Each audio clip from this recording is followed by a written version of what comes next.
First of all, I would like to make an announcement about tomorrow, the closure talk we have programmed for Barcelona at 1 p.m. It won't be about Barcelona. It will be about Chile and talk about the situation in Chile. So that's the important change for the program. We'd like you to take that into account and count. We'd like to have here as much people as possible. And we'd like to ask you, to those of you who are bilingual, to translate, like whisper translate to people close to you. Mira, pregunto si hay alguien que lo necesite, porque la gente que lo pide que no está, ¿no? Does anybody needs a translation from English to Spanish today? Tienes que preguntarlo en español. Aquí alguien me lo ha dicho, pero no lo ha dicho nadie. ¿Alguien necesita traducción en inglés? No, ¿eh? Vale, la gente que lo pedía no viene. Estupendo.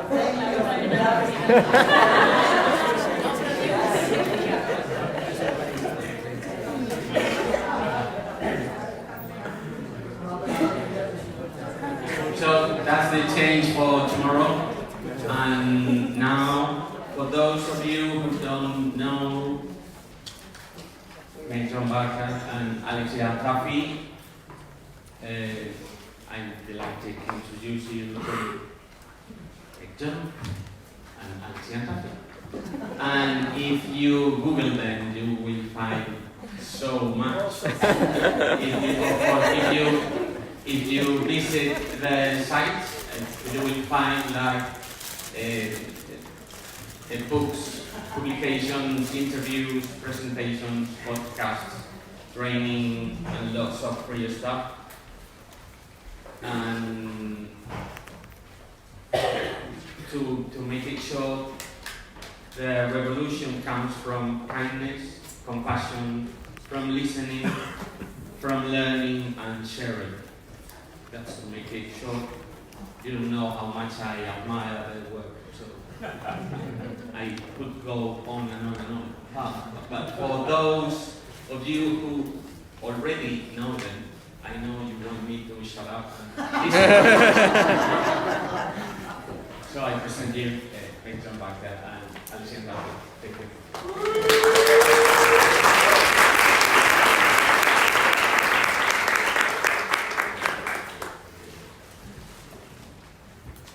Good morning. Buongiorno. Buenos dias. I like to start from reading whenever I do presentations nowadays, so I'm going to invite you to just breathe. And you're all here this morning, nice and early. So just take a breath into being here. And then maybe take one more breath into this room full of people from so many different places who are passionate about this topic. And just breathe into that, onto people that come from all different places, who speak all sorts of different languages, and just breathe into this room, into this community, into this conference.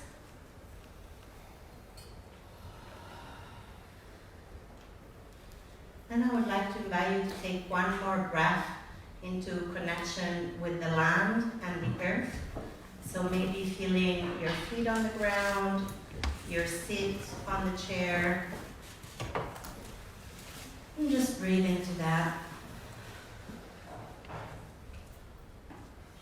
And then just one more breath into this land, Catalonia, and acknowledging its history in whatever relationship you are to its history. So just breathing into the complexity of history of this place.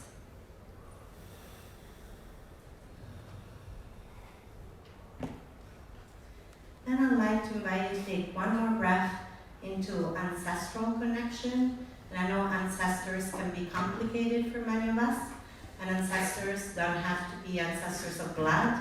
They can be ancestors of activism, and especially ancestors of relationships. Somewhere along our ancestral lines, there are people who made radical choices about their relationships, maybe just like we do. So breathing into that ancestral web.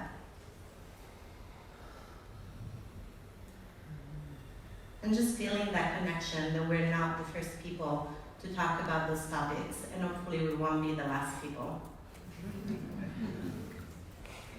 And then taking one more breath into your body just right now, just noticing where you're at as you begin to listen to us.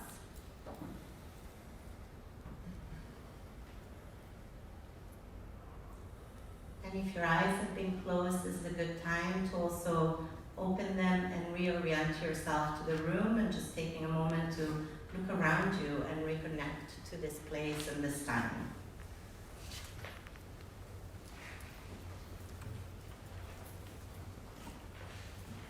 Thank you. So this is an amazing pleasure to be here again. I've been to all 3 of the NMCI conferences. I've been to 2. And I keynoted the first one, and Alex keynoted the second one. So it's amazing, a celebration of our relationship to do this one together. Thank you so much for having us back. So what we're going to talk about is this book we just published together, Life Isn't Binary.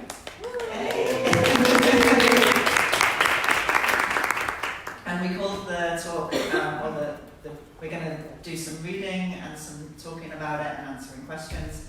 We called it Love Isn't Binary, so we're focusing on the part of the book about love. But just to give you an overview of the idea of the book, we were thinking, people think about non-binary in terms of sexuality. I guess bisexuality is the most obvious thing that people think of as being something non-binary, a sexuality beyond gay and straight.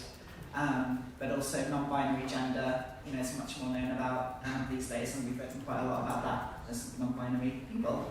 But we wanted to situate that instead of, like a lot of the work that's coming out about these things is sort of like, well, here's what bisexuality is all about, here's what non-binary gender is all about for people who don't understand it, and it's kind of seen that it's a minority thing, and we're much more of the view of like this kind of thinking applies to everyone, and it also applies to everything, and we should go beyond like sexuality and gender and think, how would we think non-binary about love? How would we think non-binary about emotions, bodies? How do we think in a non-binary way when we're immersed in a very binary culture in terms of how we think about everything, really? So that's the idea of the book.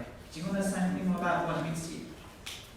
Yeah, I think in some ways this feels a much more vulnerable book than How to Understand Your Gender. There's a lot more of paths in the book, including our spirituality, which we'll talk about a little bit more.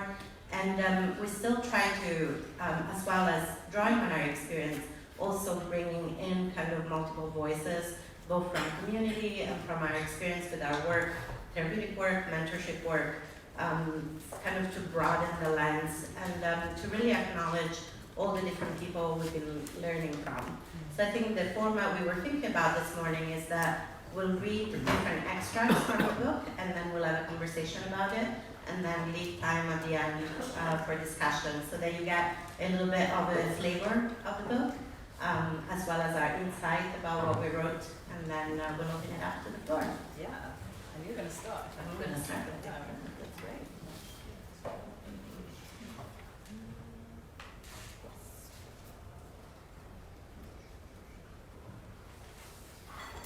So I'm going to start by reading from the relationships chapter. And it seemed appropriate to start from looking at the monogamy, non-monogamy binary for this conference.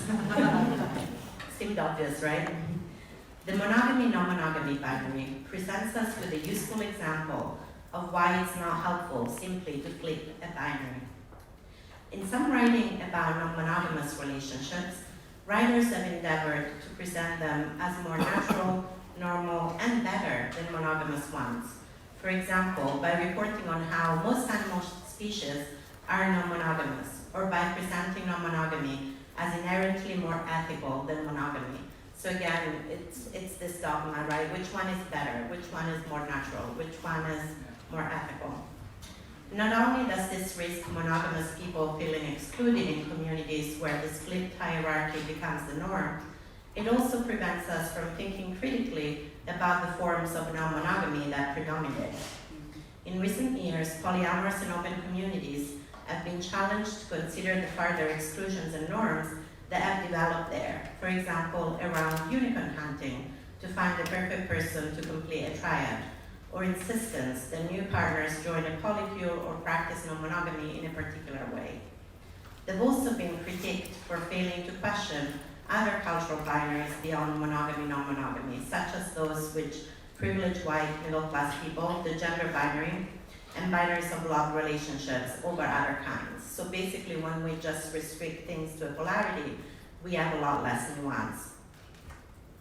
Across monogamous relationships, non-monogamous relationships, and those in between, another binary often remains in place, which privileges romantic relationships over purely sexual ones. It's this approach which positions polyamory as superior to swinging, for example, or which looks down on casual sex encounters and stigmatizes sex workers and their clients.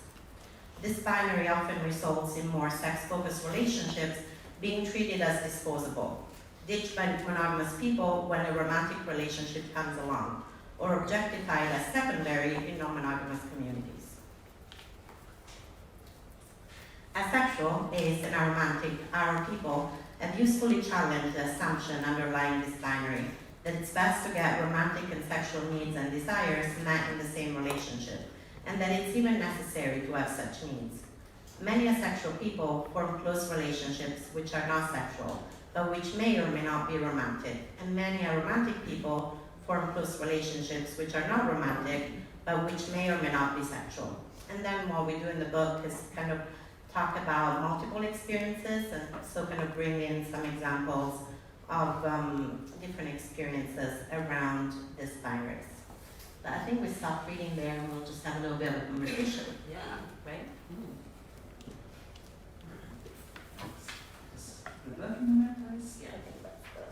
Shall I ask you the question first? Yeah, we're actually asking the question. Which question is it? Oh, it's our process. Okay, you asked me. I'm going to ask you a question.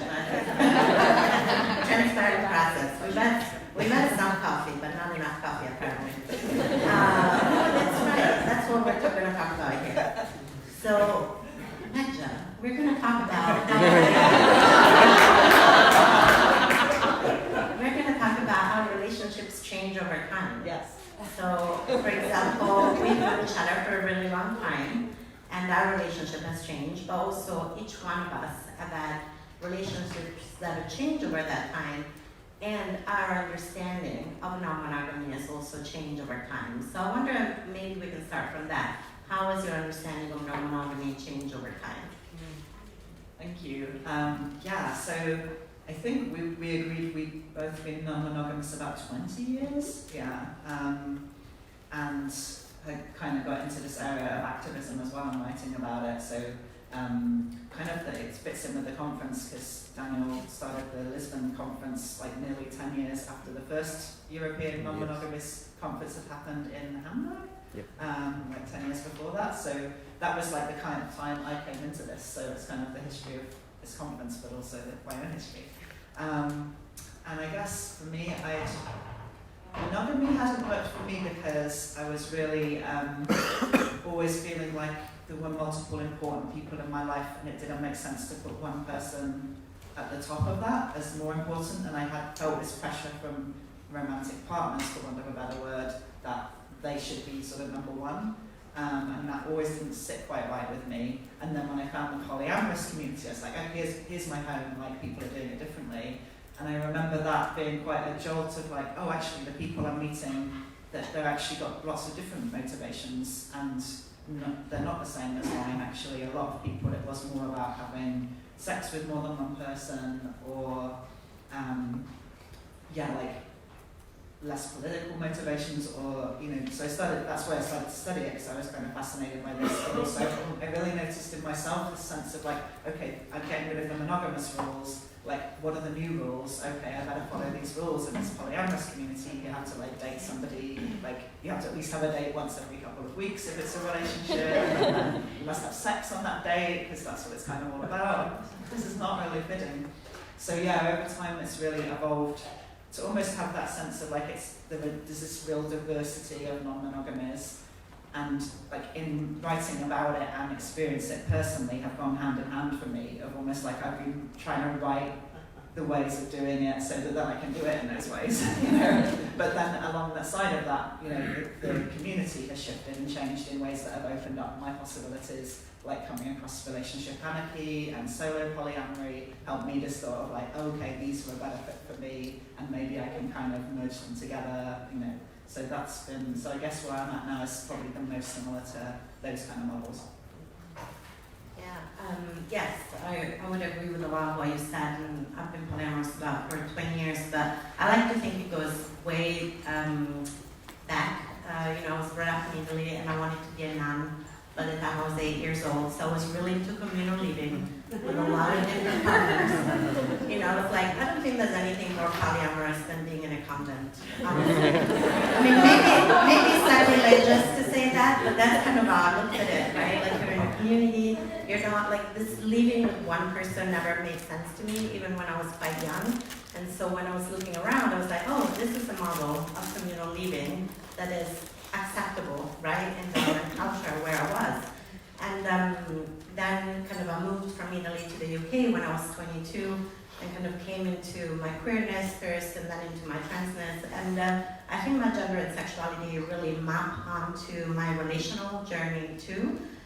When I came into my queerness, I definitely thought that we were going to do relationships differently. You know, I'd read a lot of like Pat Califia, and I was coming, at the time I was dyke identified, not lesbian. It was the dyke is a more specific identity, right? And I thought we were going to do things differently, and it was the same bullshit. You know,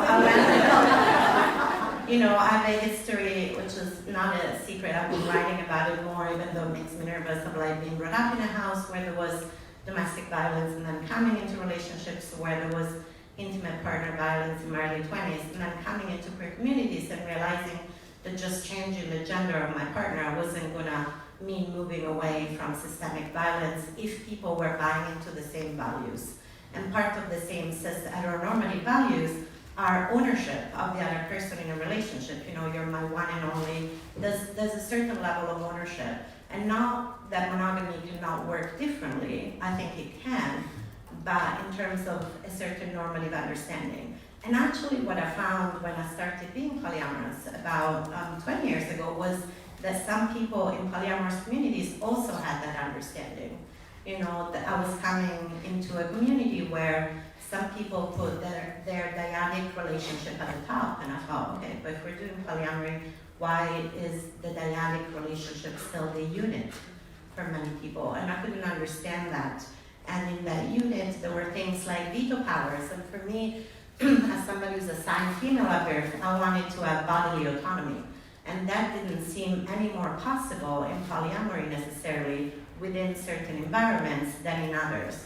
And so that's where I think there is this intersection of gender, sexuality, erotic, and relational orientation for me that is deeply political. And so the more I thought about it, and the more terrible experiences, honestly, I had in some ways in community, the more I realized for me, it was really about a different way of looking at relationships. And even with one of my life partners with whom I've been for, it'll be 20 years in March that I've been with him, one of the agreements we made was that the foundation of our relationship was friendship. It wasn't actually a romantic or sexual relationship. And we had an understanding that romantic or sexual feelings might come and go. And over 20 years, they have come and gone.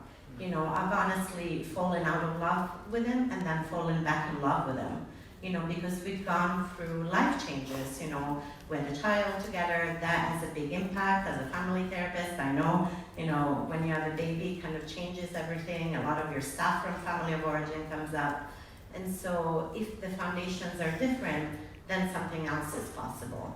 And so for me, there was the monogamy, non-monogamy wasn't a sufficient binary.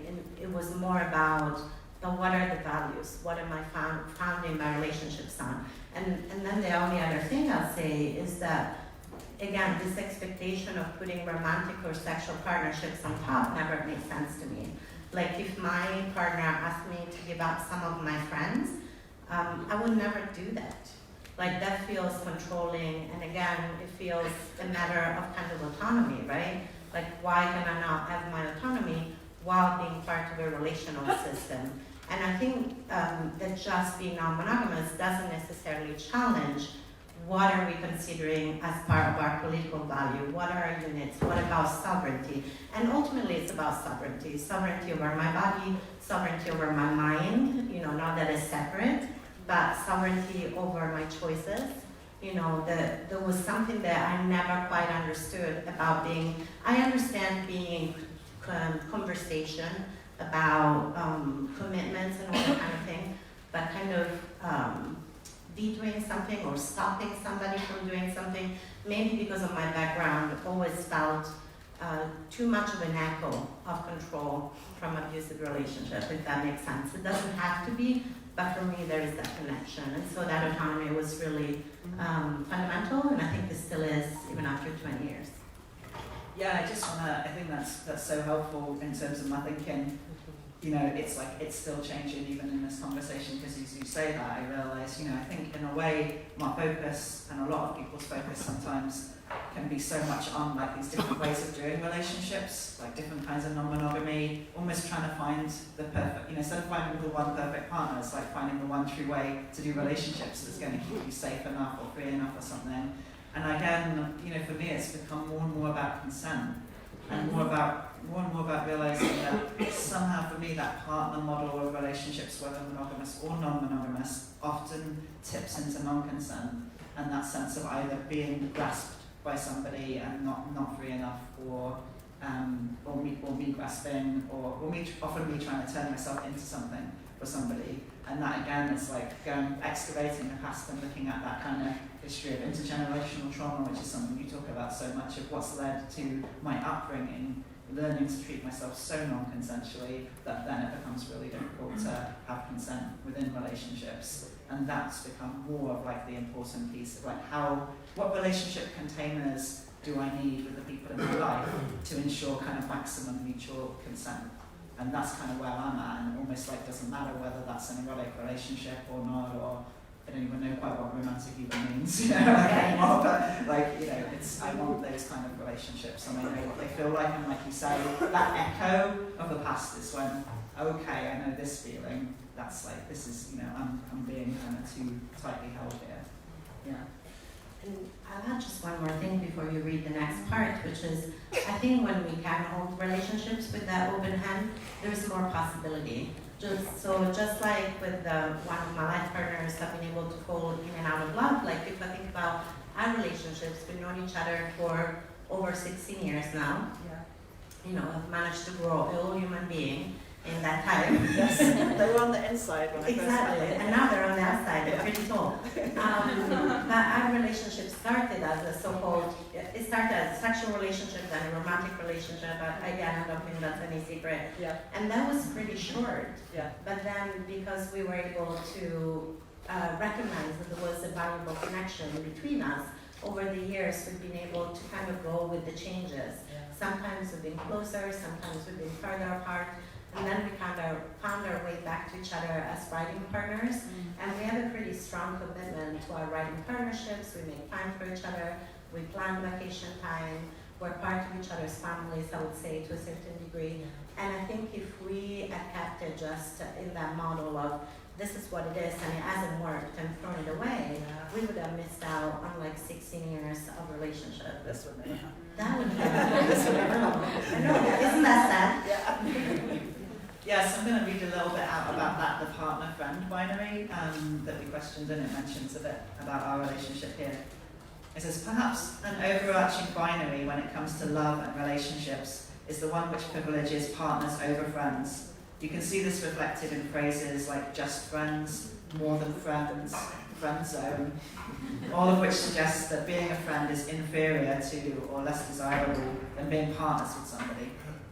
This kind of thinking means we can often neglect our friends when embarking on a new relationship and expect to be forgiven for it. Also notice how the word relationship in the previous sentence fails to include the very real relationships we have with our friends, like are you in a relationship? And we're in many, even if we're not in a relationship. Along with the binaries we explored in the previous section, the partner-friend binary places coupled monogamous romantic sexual partnered love right at the pinnacle of human experience. Like the sexual and gender binaries, this is quite a new Western dominant culture thing to do, and certainly not the way that relationships have been done globally or across time. In recent years, relationship anarchists in particular have presented important challenges to this model of placing one romantic relationship above all others. This kind of binary hierarchy puts one love relationship under a huge amount of pressure to fulfill all of our often contradictory needs and desires. This often leads to people leaving each relationship quickly because it can never meet their expectations, resulting in them being bruised by multiple breakups. On the flip side, it often results in people remaining stuck in relationships that are bad for them because of the pressure to have a partner and because challenging any or all of the binaries is so unthinkable. The answer is not to replace one kind of love with another at the pinnacle of human relationships. For example, there have been some shifts in recent years to replace the relationship between partners with the relationship between parent and child at the top of the hierarchy as a truer, more enduring and unconditional kind of love. Historians about love have been writing about this quite recently. Almost like the shift from the relationship with God to then the relationship with a partner to then the relationship with a child as being this kind of pinnacle is what some of the historians are saying. Just like partner relationships, this risks us de-emphasizing other important relationships in our lives and putting too much pressure on parent-child relationships. For example, children may feel like they have to live out their parents' dreams for them, or parents may feel that their whole identities must be bound up in their parenthood. This would be a similar issue if, for example, we put a polyamorous cluster or a polycule at the top of the hierarchy, or a best friend relationship or a working partnership. Basically, a hierarchical approach simply doesn't seem to work so well with relationships.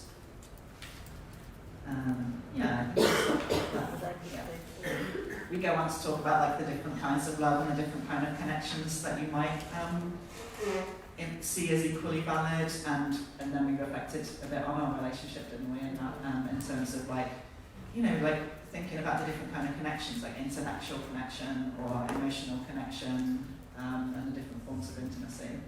Yeah. Do you want me to ask you the question first for this one? So if we don't prioritise by romantic or sexual love, how do we do it? Do we prioritise at all? I think I came up with that question. I didn't know they have an answer.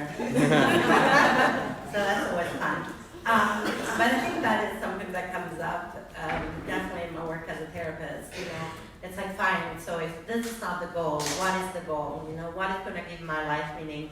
In some ways, it's very existential, right? If we no longer have a relationship with divinity, with some sort of God at the pinnacle, and not the romantic relationship, not the parenting relationship, then what do we do? It's like this desert.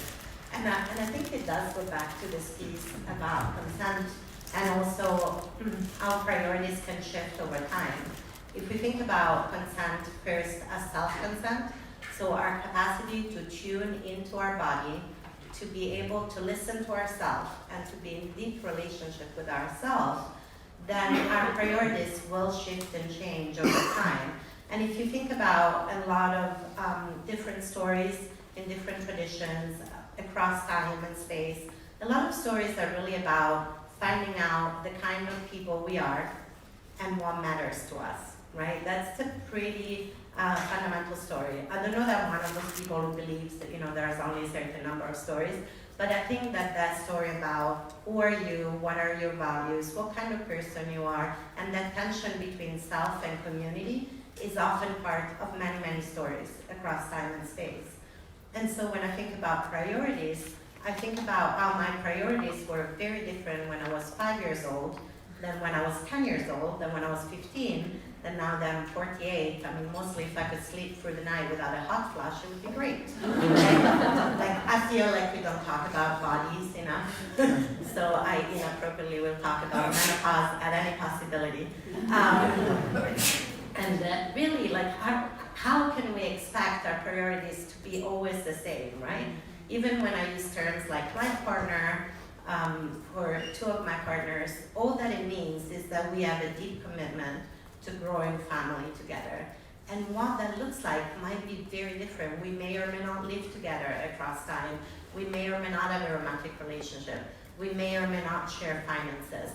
All those things that change across time. And I think one of the things that is characteristics of all or nothing patterns is that we want an answer for all time. Is this or that? You know, that's part of that binary. And in some ways, that all or nothing thinking is part, I think, of the historical trauma of ongoing settler colonialism and the current reality for many of us, not all of us, of living in ongoing settler colonial states and under capitalism, right? We want things to be fixed and static, and we want to have an answer. And we have much less comfort often, not always, but often, with fluidity. And so what happens when our priorities are more fluid? What happens when we accept that our priorities at 70 are not going to be the same priorities we had at 5, even when it comes to love and relationships, right? Our primary relationships at 5 years old, if we want to give it a hierarchical term, are with our caregivers. And actually what we know is that all that matters is that there is a caregiver to whom we can really connect and by whom we feel really seen. It doesn't even have to be a parent. You know, when we move away from that idea that it has to be a parent to do everything right, then there's a lot more possibility, right? And when we broaden out the world of a child, it means that that child has many more possibility to see themselves in others, because maybe they're not like their parents. You know, one part of being a parent is accepting that your child is going to be different from you. So priorities at 5 are, do I see myself in the adults around me? Do I feel connected? Do I feel safe? Do I feel like I belong? That might be the same as 70, but it looks very different, because then we're looking at peers, right? And at 15, it's different again. Our peers are so much more important than our parents. So developmentally, I think our priorities change, not to go too much nature on people, and I think they change relationally. I don't know, am I making sense? Yeah, definitely. I think for me, there's something pivotal about this binary between self and other, or self and love. So I realize, you know, I'm constantly kind of thinking like, yeah, what are my relationship patterns? How have they been shaped by wider culture, but also by the specific experiences of my life? Feels to me like this is an important ethical question, because again, it relates to how we treat ourselves and others. And for me, I had this vivid memory of being in the playground in the schoolyard, and at this point in my life, I was really hated in school. I didn't fit at all, and then also at home, like I wasn't fitting anywhere, and it was really, I felt like I was being told like I'm unacceptable in all places really. And I remember having this vivid sense of a choice, like I can choose to be my weird self, you know, and I won't get love, but I will be me. Or I can choose to be for others, you know, and shape myself and become a shapeshifter to be what others want, and then I can get love. And really, like at that time, the reading magazines, reading romance books, it was like romantic love. That's the thing that will save you. You will find somebody who can validate, who can make you feel like you are acceptable when you've really learned that you're not. And I had a fascinating experience talking to a friend in queer community who had the same memory of the exact same decision point and had chosen the other way. I chose love, they chose self. And it feels like, for me, it's been an ongoing journey back to that decision point again and again, and finally I've kind of chosen the other way. Which ironically, I think you're going to probably get more love if you choose not to like turn yourself into something for other people repeatedly. But you know, that's a bit glib because it's incredibly hard. Like you will find, you know, you've developed that survival strategy so young from a traumatic experience. It's so hard to kind of undo it and find the other way. And what does that look like? So that's where this kind of relationship, the binary between self and other, becomes quite pivotal for us.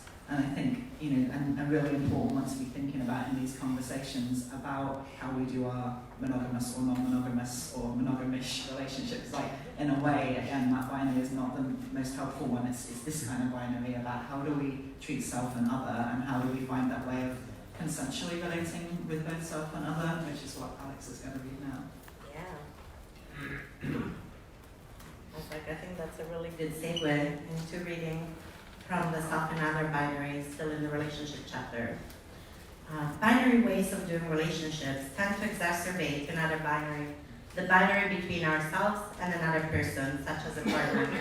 Black feminist writer Bell Hooks and others have pointed out that love is simply not possible in a relationship where the self is valued far more highly than the other, or vice versa.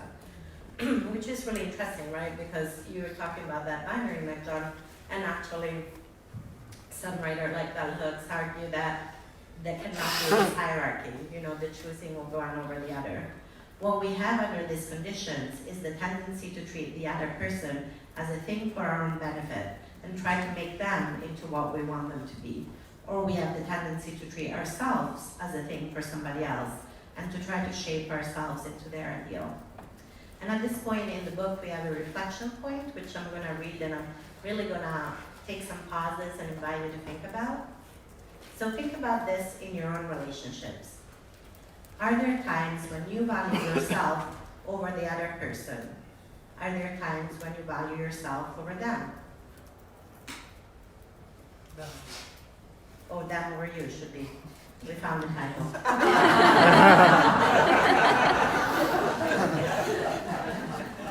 And what happens when you have one or the other? So value you over the other person or the other person over you. What happens in each circumstance?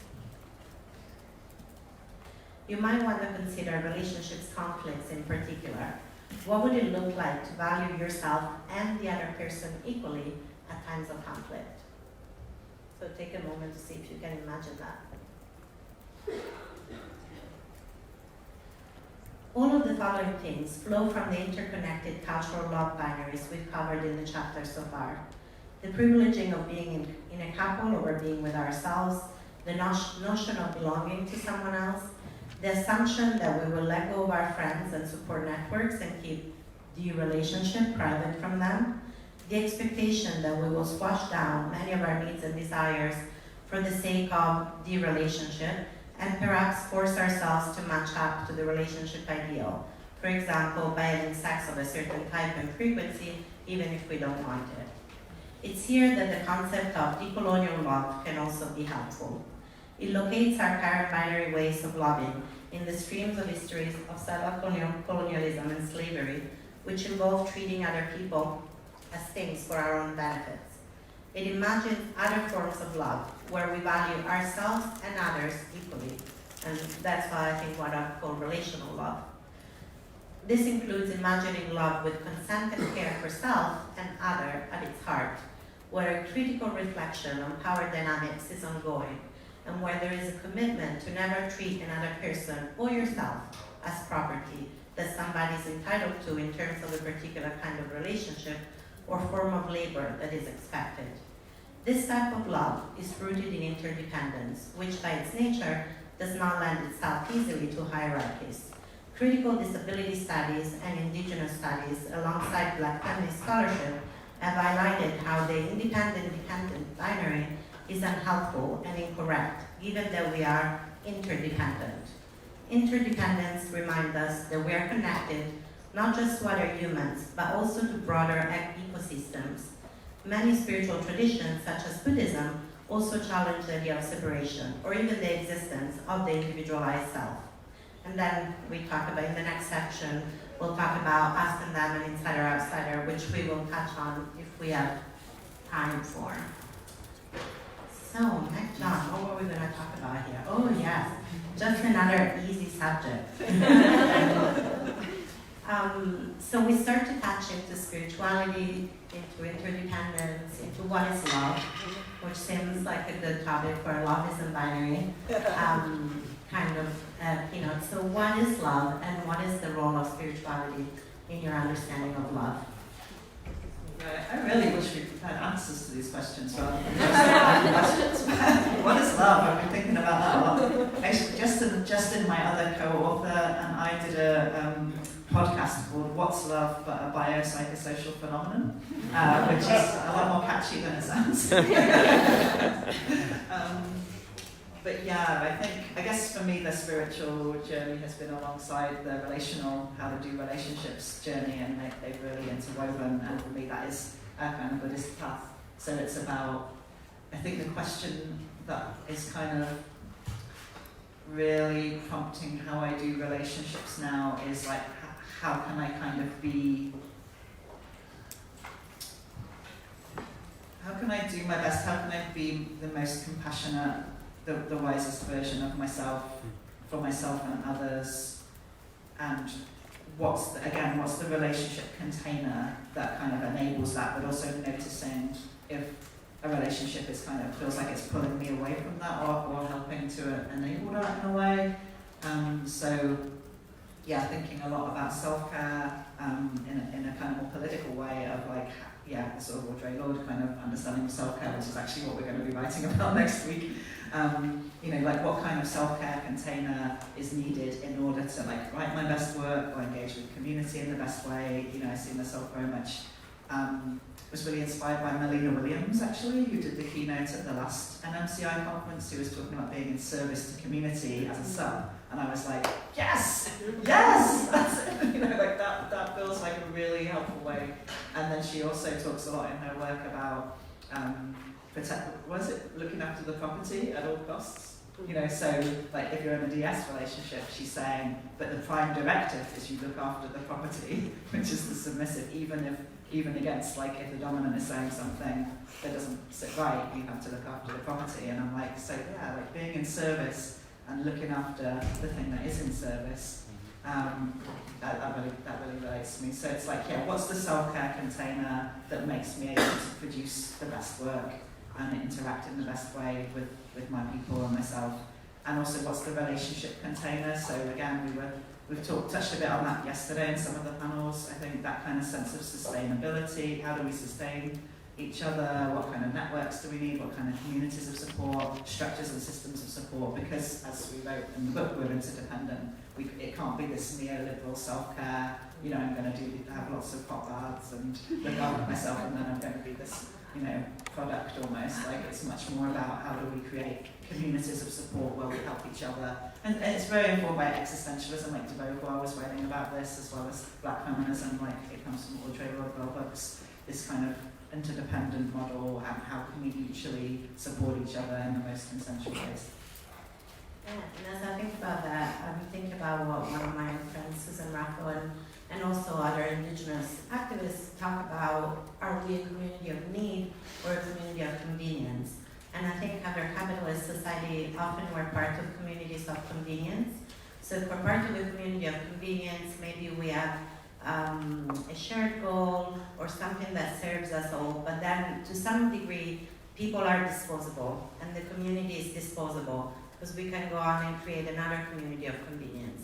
But if we are part of a healthy intergenerational community of need, then people are not so easily disposable. And what does that mean? And I think that Black, Indigenous, and people of color scholars have written quite a bit about this in the last few years.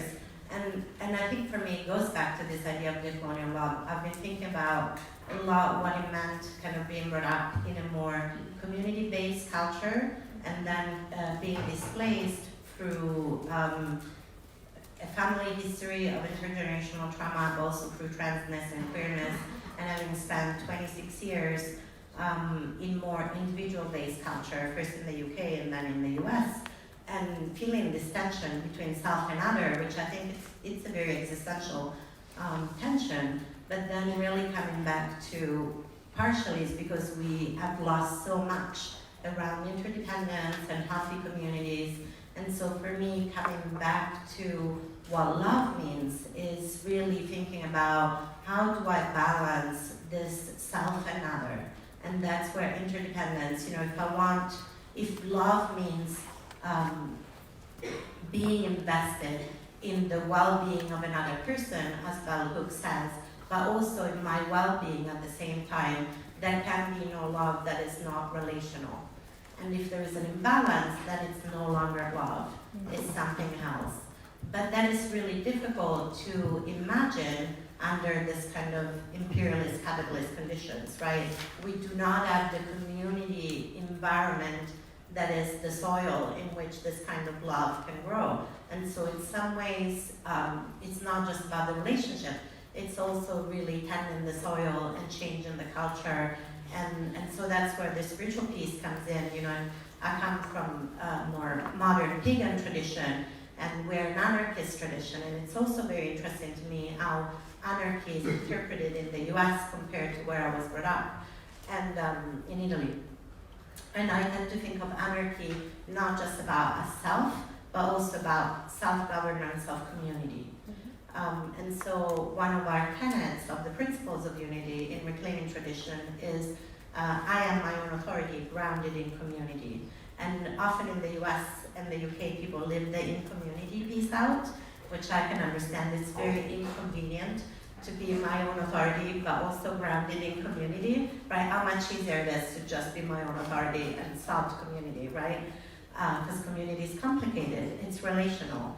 And so for me, that's where this spiritual anarchy piece comes from, that is not just about myself, but it's also about self-governance of the place where I live and the community that I'm building and the relationships that I'm building. So as somebody who's displaced through transness and queerness, what am I doing on occupied soil in the US, and what is my relationship to land and to the Dakota Anishinaabe people who live on the land I also live on, and what is my role in building healthy interdependence community in that specific context, in this specific period of time, and being a bicultural family on a land none of us belong to.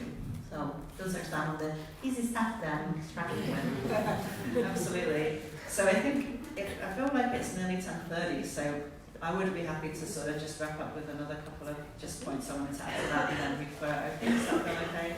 Yeah, I think that's great. Great. So just the final piece I'm doing a lot of work with now is thinking about community on the inside and the outside. So I find myself in a polyamorous relationship with myself. I realize that I'm plural rather than singular.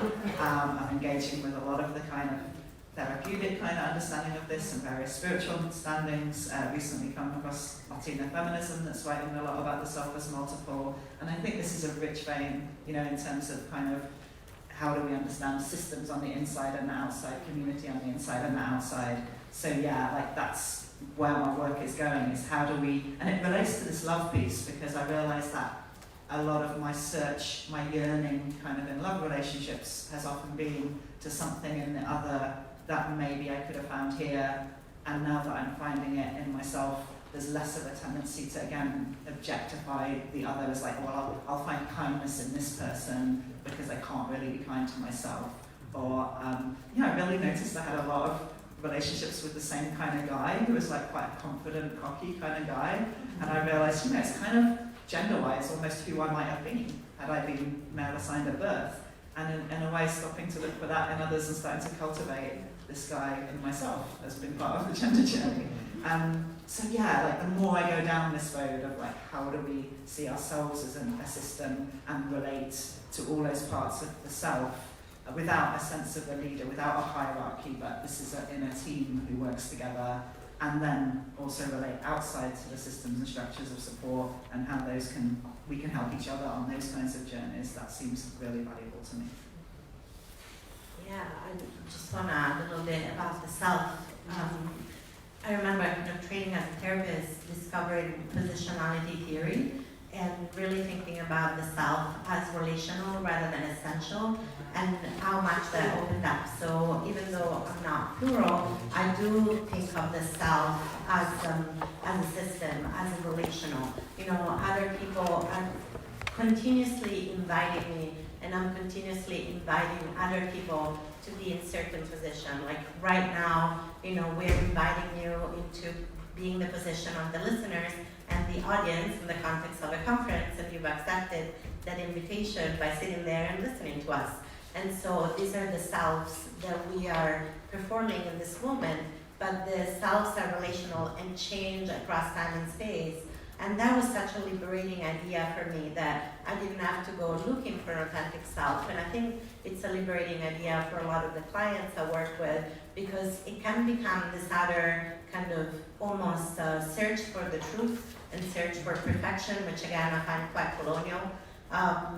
This idea that there is an authentic self, there is the perfect self, and I'm going to find it, and I'm going to grasp it, and I'm going to keep hold of it for the rest of my life.